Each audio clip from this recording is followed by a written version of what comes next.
وما أعجلك عن قومك يا موسى قال هم أولئك على أثري وعجلت إليك رب لترضى قال فإنا قد فتنا قومك من بعدك وأضلهم السامري فرجع موسى إلى قومه غضبان أسفا قال يا قوم ألم يعدكم ربكم وعدا حسنا أفطال عليكم العهد أم أردتم أن يحل عليكم غضب من ربكم فأخلفتم موعدي قالوا ما أخلفنا موعدك بملكنا ولكننا حملنا أوزارا من زينة القوم فقذفناها فكذلك ألقى السامري فأخرج لهم عجلا جسدا له خوار فقالوا هذا إلهكم وإله موسى فنسي أفلا يرون ألا يرجع إليهم قولا ولا يملك لهم ضرا ولا نفعا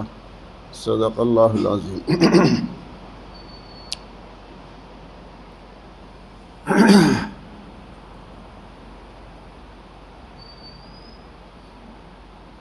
جب اللہ جل جلالہ والہ نے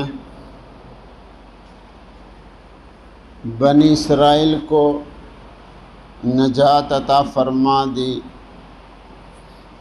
بڑی سخت آزمائش میں تھے، فرعون اور فرعونیوں نے جو حال بنا رکھا تھا بنی اسرائیل کا وہ تفصیل کے ساتھ آ چکا ہے۔ اللہ پاک نے دریا سے بنی اسرائیل کو پار کر دیا اور فرعون اور فرعونیوں کا بیڑا غرق کر دیا۔ جب انہیں کچھ ٹھنڈا سانس آیا تو انہوں نے درخواست کی سیدنا موسیٰ علیہ السلام سے کہ کوئی دستور العمل چاہیے جس پر عمل کریں۔ حضرت موسیٰ علیہ السلام نے اللہ تعالیٰ سے درخواست کی، اللہ پاک نے وعدہ فرما لیا کوہ طور پر آ جاؤ، وہاں آ کر روزہ رکھو اور پھر تم کو کتاب دی جائے گی۔ ایک تو عبرت کا سامان یہ ہے کہ بعض تفاسیر میں لکھا ہے دن رات کا روزہ تھا، جیسا حکم ہوا ایسا ہی کیا۔ روزہ کیوں رکھوایا؟ بعض تفاسیر میں لکھا ہے روزہ رکھنے سے شریعت کو سنبھالنے کی صلاحیت آتی ہے۔ توجہ کے ساتھ سنو، جوانوں کو بتاؤ، گھروں میں جا کے بتاؤ۔ عمومی طور پر چاہے تحقیق کر کے دیکھ لو، یہ چاروں طرف سے ارتداد کی خبریں ہیں، یہ وہی ہیں، چاہے مرد ہو، چاہے عورت، چاہے لڑکا ہو، چاہے لڑکی، رمضان کے بھی روزے نہیں رکھتے۔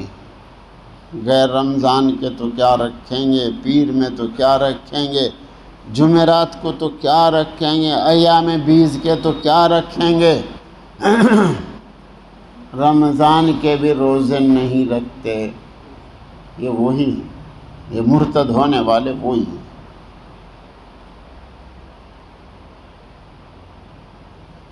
بعض رمضان میں سفر کرنے والوں نے بتلایا اجی اب تو عورتیں بھی چوک پر بیٹھ کے کھا رہی، مردوں سے زیادہ شوق رکھنے والی روزوں کا عورتیں سنی جاتی تھی اور دیکھی بھی جاتی تھی، زیادہ روزے رکھتی تھی، مگر اب عورتوں کا بھی یہ حال بن چکا ہے، رمضان کا مہینہ ہے چوک پر بیٹھی کھا رہی۔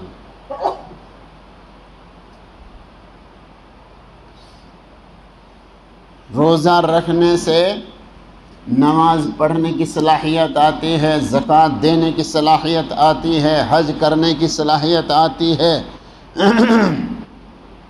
ایمان بنتا ہے، شریعت کو سنبھالنے کی صلاحیت اور قابلیت آتی ہے، اس لیے 40 دن تک دن رات کا روزہ رکھوایا۔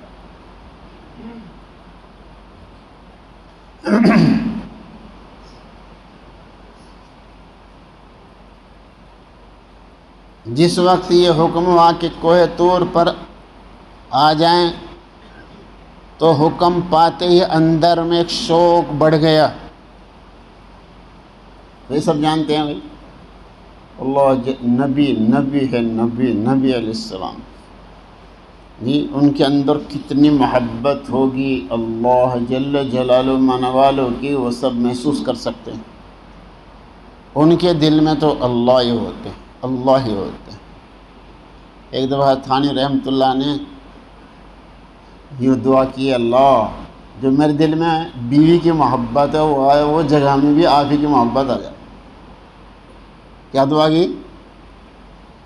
کیا دعا کی؟ یا اللہ دل کے اندر جو بیوی کی محبت ہے وہاں بھی اللہ آپ ہی کی محبت ہے. غیر نبی کا یہ حال ہے تو نبی علیہ السلام کا حال کیا ہوگا اب اندازہ لگا. اور جس کو حکم ہو رہا ہو اللہ پاک کی طرف سے اس کے اندر کتنا شوق بڑا ہوگا کوہ طور پہ جانے. تو اللہ جل جلالہ من والہ کو مزید زیادہ خوش کرنے کے لیے جلدی سے پہنچ گئے. جب کوہ تو یہاں پورا انتظام کیا، اپنا نائب بھی بنایا حضرت ہارون علیہ السلام کو، لیکن اصل جو تھے وہ سیدنا حضرت موسیٰ علیہ السلام ہی تھے، وہ تو نائب تھے، اصل یہی تھے. توجہ کے ساتھ سنیں بھائی دوستو، ہر باپ سنیں، ہر ماسٹر سنیں، ہر استاد سنیں، ہر امیر سنیں، ہر پیر سنیں توجہ کے ساتھ. ایک کوہ طور پہ چلے گئے، وہاں قوم میں ایک منافق تھا، سامری منافق. یہ منافق ظاہر میں اپنے آپ کو مسلمان کہلاتا تھا، اندر میں اس کے گڑبڑ تھا. بنی اسرائیل کے پاس کچھ زیور تھا اور وہ قبطی قوم سے ان کے پاس آیا تھا. کیسے آیا تھا بس اللہ ہی جانتا ہے، اس کو اللہ ہی جانتا ہے کیسے آیا تھا. مختلف تفسیریں کی گئی ہیں، احتیاط اسی میں ہے بس یوں کہا جائے وہ کیسے آیا ہے اس کو اللہ ہی جانتا ہے. اس سب کو اکٹھا کرایا سامری نے اور ایک گڑھے میں ڈال کر اس میں آگ لگا کر اس کو پنگھلا کر اس سب کو ایک بنا دیا. اور اس کے پاس کچھ مٹی تھی، جب یہ پیدا ہوا تو اس سال میں پیدا ہوا جس سال فرعون نے حکم دیا تھا جو بھی لڑکا پیدا ہو اس کو قتل کر دیا جائے. اس کی ماں نے چپکے سے پہاڑوں میں ڈال دیا. وہاں اللہ پاک نے پرورش کا یہ انتظام کیا کہ حضرت جبرائیل علیہ السلام کو متعین کر دیا. وہ اپنی انگلی پر مکھن، اپنی انگلی پر دودھ لے کر تشریف لاتے تھے اور اس کو چٹاتے تھے اور پلاتے تھے. پرورش کہاں پائی ہے؟ حضرت جبرائیل علیہ السلام سے پرورش پائی.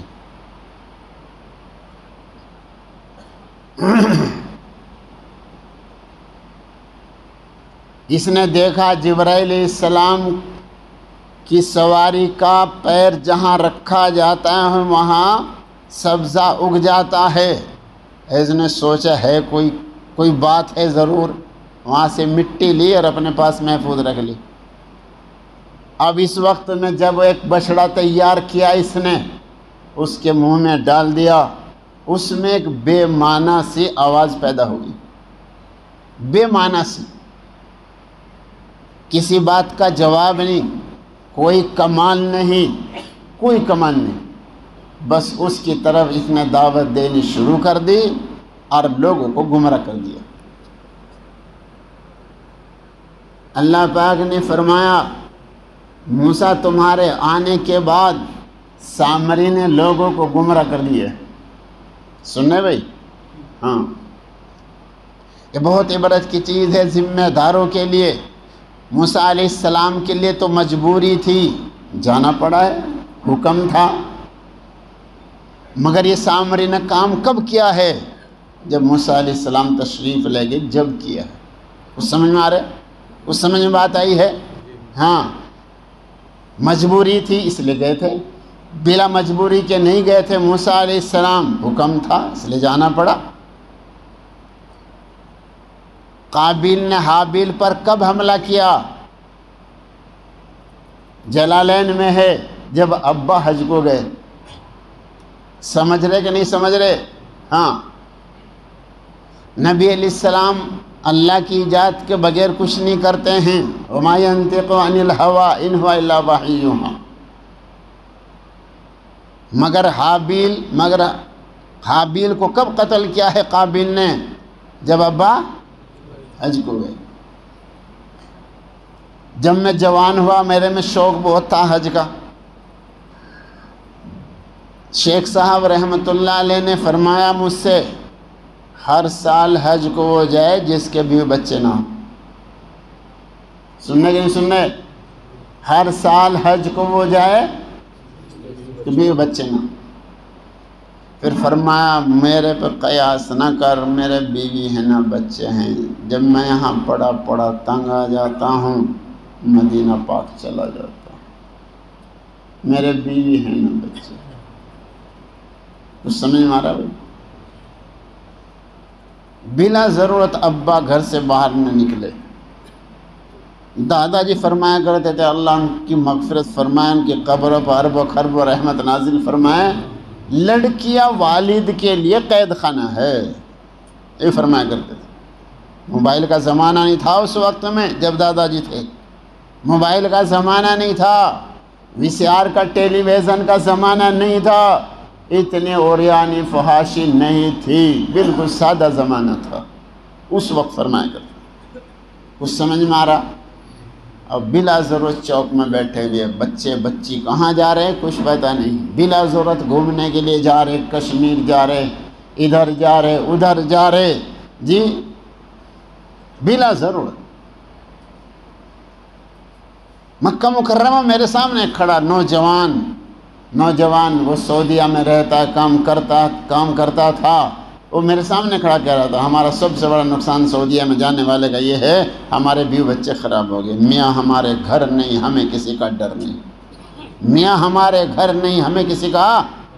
ایک دفعہ میں بمبئی گیا تو وہاں ایک بزرگ تھے، اب تو ان کا انتقال ہو گیا، ممبرا میں ایک بزرگ تھے، تو میں ان سے ملاقات کے لیے گیا۔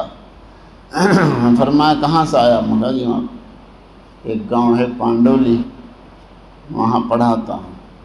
تو انہوں نے عجیب بات کی، کچھ نہیں کہا، بس ایک عجیب بات کہی، کہا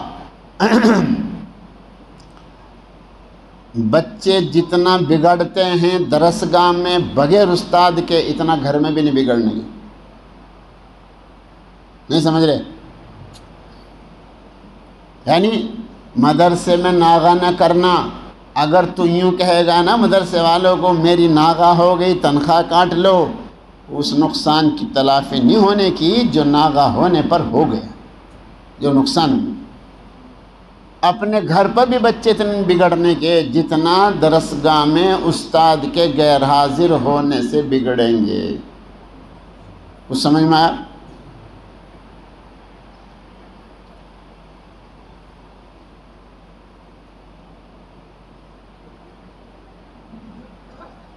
ہمارے پاس کوئی ایسا تھرمامیٹر نہیں ہے بھائی، ہمیں پتہ چلے کس بچے کی کیا صلاحیت ہے، کیا قابلیت ہے، کس لبادے میں ہیں۔ کتنے بچے دارالعلوم میں داخل لیتے ہیں وہ ہوتے ہیں سی آئی ڈی، ایسی شکلیں موجود، ایسے قصے موجود۔ انہوں نے پورا پتہ لکھا کر اپنا وہی طالب علمی بھیس بنا کر داخلہ لے لیا ہے، تو کون کس حال میں ہے ہمیں کیا پتہ ہے بھائی، درجے میں کون کیسا بچہ ہے۔ دیکھو حضرت موسیٰ علیہ السلام، اللہ اکبر، وہاں کون تھا؟ منافق بھی تھا۔ حضور پاک صلی اللہ علیہ وسلم کی مجلس میں منافق بھی ہوتے تھے، لا تعلمهم نحن نعلمهم، اللہ پاک فرما رہے آپ نہیں جانتے ان کو ہم جانتے۔ اللہ اکبر، آپ اندازہ لگائیں۔ اس لیے استاد کا بلا ضرورت غیر حاضر ہو جانا، بس اس سے اندازہ لگا لو۔ محتمم کا بلا وجہ غیر حاضر رہنا، آپ اندازہ لگاؤ۔ اب اندازہ لو اس سے، یہ عبرت کا سامان ہے، یہ اللہ نے ہماری عبرت کے لیے قصہ سنایا ہے، یہ عبرت کا سامان ہے، یہ قصہ کہانی کی کتاب نہیں ہے، یہ عبرتوں کا سامان، یہ عبرتوں کا سامان۔ اب موسیٰ علیہ السلام کو تو کوہ طور پر ہی اللہ پاک نے بتا دیا بس۔ اب اندازہ لگائیے جن کی محنت پر پانی پھر گیا ہو وہ کتنی تکلیف اور کتنا دکھ ہوا ہو۔ یہ تو وہ مدرس جانتا ہے جس نے اپنے بچوں کو اعمال پہ لگایا ہو، وہ بگڑ گئے ہوں اس کو کتنا دکھ ہوتا ہے۔ ابھی میں اثر سے پہلے کہہ رہا تھا نا، بھائی اعمال میں لگاؤ، اعمال میں لگو، اعمال میں لگاؤ جی ہاں بچوں کو اعمال میں لگاؤ، طلبہ کو اعمال میں لگاؤ، مریدین کو اعمال میں لگاؤ جی، ان کو اللہ سے جوڑ دو، یہ پوری زندگی جڑے رہیں گے، یہ تم سے بھی جڑے رہیں گے، تم سے بھی جڑے۔ ہر ابا کی ذمہ داری ہے بچوں کو اللہ والا بنانا۔ ہاں ابیتی میں لکھا ہے ابا کی ذمہ داری جب پوری ہوتی ہے اولاد کے سلسلے میں، اولاد کا حق جب ادا ہوتا ہے جب اولاد کو اللہ والا بنا دے۔ اب آج کل کیا کہیں، اجی میں تو فارغ ہوں، میں شادی کر دی سب کی، میں فارغ ہوں۔ ہاں ایک آدمی یہاں سے آیا، اجی بس تم خان کا میں رہ لوں، یہاں بچوں کی شادیاں کر دی۔ ہاں شادیاں تو کر دی ہے، اللہ والا نہیں بنایا، ابھی وہیں جاؤ، ابھی وہیں رہو، اگر تمہیں کچھ پڑھنا ہے امام صاحب سے پڑھتے رہو، وہیں بچوں کی نگرانی کرتے رہو، ان کی دیکھ بھال کرو جی، اور ان کو کبھی کبھی رائے پور لے جاؤ، ان کو اللہ والا بناؤ، ان کو اللہ والا بناؤ، ابھی ذمہ داری پوری نہیں ہوئی۔ آگے پھر موسیٰ علیہ السلام نے قوم کی خبر لی ہے، قوم کی خبر لی، تفصیل بھی آگے آئے گی، ان کو سمجھایا، بتلایا، سب کچھ کیا جی۔ اتنا تو دیکھ لو جس میں ایک بے جان چیز جس میں کوئی کمال نہیں اس کو معبود بنا رہے، اندازہ تو لگاؤ، کچھ تو عقل سے سوچ لیتے۔ اللہ جل جلالہ منوالہ جانتے ہو کہ تمام صفات کمالیہ کو مستجیب ہے، لازم ہے معبود کے لیے سارے کمالات کا جامع ہونا، سارے کمالات، اس میں تو کچھ بھی کمال نہیں، یہ معبود بننے کے قابل ہے۔ اتنا بھی نہ سوچا تمہاری کسی بات کا جواب نہیں دے سکتا ہے، تم سے کوئی کلام نہیں کر سکتا ہے، تمہاری کوئی رہبری نہیں کر سکتا ہے، اس کو تم نے معبود بنا لیا ہے۔ کتنی بڑی بے عقلی کی ہے تم نے۔ قوم کو سمجھایا آگے، جس کے بس میں نفع کوئی نہیں ہے، جس کی قدرت میں ضرر کوئی نہیں ہے جی، جو نہ نفع دینے پر قادر ہے نہ نقصان دینے پر قادر، کیسے تم نے اس کو معبود بنا؟ پوری قوم کو سمجھایا اور بتلایا۔ تو اس لیے دوستو ہر وقت چوکنا رہے، ہر وقت مدرس بھی ہر وقت فکر میں رہے جی، محتمم بھی ہر وقت فکر میں رہے، امام صاحب کو بھی ایک کڑھن رہے، ہر ذمہ دار کو ہر وقت ایک کڑھن رہے، یہ سب شاگرد اور مرید اللہ والے کیسے بنے۔ اللہ سے جوڑو، اللہ سے جوڑو، اعمال سے جوڑو، اپنی ذات سے نہ جوڑو۔ جب اللہ سے جڑ جائیں گے تو